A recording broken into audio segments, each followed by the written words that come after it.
நம்ம எஸ்ஸோட toxic release ஆன முதல் நாளில் 150 கிலோ கலெக்ஷன் கொடுத்துருக்கதா கேவிஎன்ஏ இப்போ அஃபிஷியலாக சொல்லியிருக்காங்க.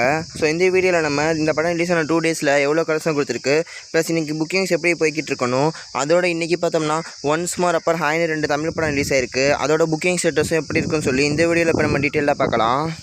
ஸோ டாக்ஸிக் ரிலீஸ் ஆன டே 2ல் பார்த்தோம்னா தமிழ்நாட்டில் மட்டுமே 1.75 crores, ஆந்திர பிரதேஷ் தெலுங்கானாவில் 4.25 crores, கர்நாடகாவில் 10.75 crores, கேரளாவில் 0.75 crores, ரெஸ்ட் ஆஃப் இந்தியா அதாவது ஹிந்தி பில்ல 26.25 crores, இந்தியாவில் மட்டுமே டோட்டலாக 43.75 crores, ஓவர்சீஸில் 10 crores, டோட்டலாக வேர்ல்டு வைட் 53.75 crores கலெக்ஷன் கொடுத்துருக்கு.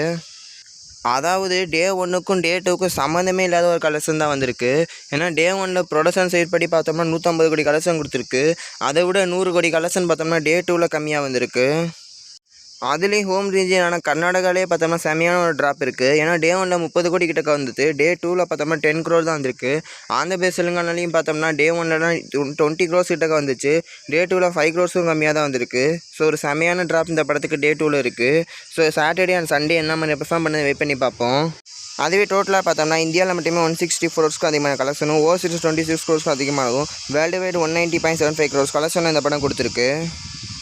அதுவே இந்த படத்தோட டே 2 புக்கிங்ஸ் பார்த்தோம்னா சென்னை சிட்டியில் இன்றைக்கி டோட்டலாக 283 ஷோஸ் ஷெட்யூல் பண்ணியிருக்காங்க. அதில் 14 ஷோஸ் ஃபாஸ்ட் ஃபில்லிங்லேயும் ஒரு ஷோ சோல்ட் அவுட்டுமே ஆயிருக்கு. ஸோ இது ரொம்ப ஒரு பிலோ ஆவரேஜான ஒரு பெர்ஃபார்மன்ஸ். அதாவது டே 1 450 ஷோஸ்க்கு அதிகமான ஷெட்யூல் பண்ணாங்க, டே 2ல் 400க்கும் அதிகமான ஷோஸ், இப்போ டே 3ல் பார்த்தோம்னா 300 ஷோஸ் கூட தொடலை.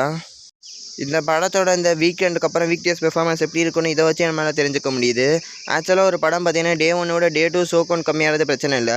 ஆனால் டே 2ஓட டே 3ல் கம்மியாச்சுன்னா கண்டிப்பாக அந்த படம் பார்த்தீங்கன்னா ஃப்ளாப் ஆக போகிறது உறுதி.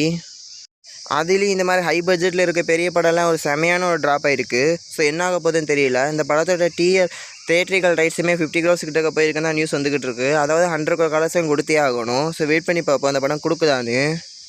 அடுத்து நம்ம கவின் நயன்தாராவுடைய ஹாய் படம் இன்றைக்கி ரிலீஸ் ஆகிருக்கு. ஸோ இந்த படத்தில் டே 1 புக்கிங்ஸ் பார்த்தோம்னா டோட்டலாக 184 ஷோஸ் ஷெட்யூல் பண்ணியிருக்காங்க. அதில் 31 ஷோஸ் ஃபாஸ்ட் ஃபில்லிங்லையும் ஒரே ஒரு ஷோ சோல்ட் அவுட்டுமே இருக்குது. ஸோ இது ஒரு குட் லெவலான ஒரு பெர்ஃபார்மன்ஸ் தான். ஸோ இந்த படத்துக்கு பார்த்தீங்கன்னா நல்ல ஒரு ப்ரொமோஷனும் பண்ணியிருக்காங்க.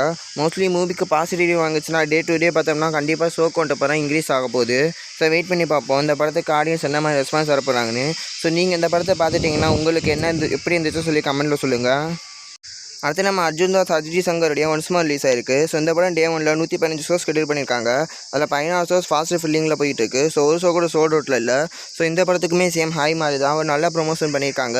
மோஸ்ட்லி இதுக்கும் பாசிட்டிவ் வாங்குச்சுன்னா ஷோ கவுண்ட் இன்க்ரீஸ் ஆகிடும். சேம் இந்த படத்தையும் யாராச்சும் பார்த்துருந்தீங்கன்னா உங்கள் ஒப்பீனியன் என்னன்னு சொல்லி கமெண்ட்டில் சொல்லிட்டு போங்க.